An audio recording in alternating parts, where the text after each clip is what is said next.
Hello everyone and welcome to a new episode of Cinema Basics, where I give context and a brief demonstration of classic cinema techniques, which might actually help you spice up your own work. In today's episode, we're talking about the long take. A long take, also called a continuous take or a continuous shot, is a shot with a duration much longer than the conventional editing pace of either that film itself or of films in general. Significant camera movement and elaborate blocking are often elements in long takes, but not necessarily so. Some early examples include the sequences in Alfred Hitchcock's movie Rope from 1948. The intention of the whole film was to have the effect that it was one long continuous take, but the camera magazines at the time could not hold more than 1,000 feet of 35mm film. Each take lasts up to 10 minutes, and the entire film consists of only 11 shots.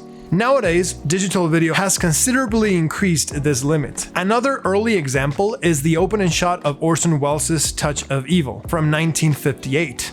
It lasts 3 minutes and 18 seconds and it does a great job in adding suspense and tension to the scene. Long takes usually stand out from the rest of the film. From establishing shots to action sequences, a single scene unfolding in real time can have a very powerful narrative impact. However, it can be quite complex and use up a lot of resources as well.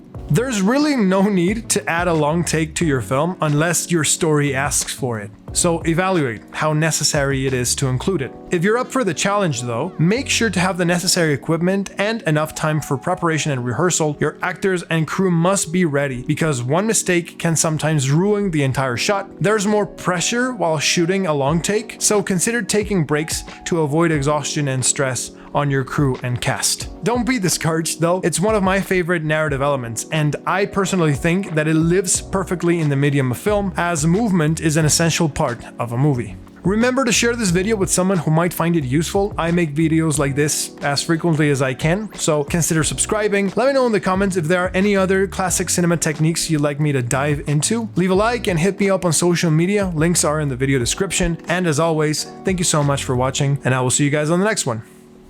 Cheers.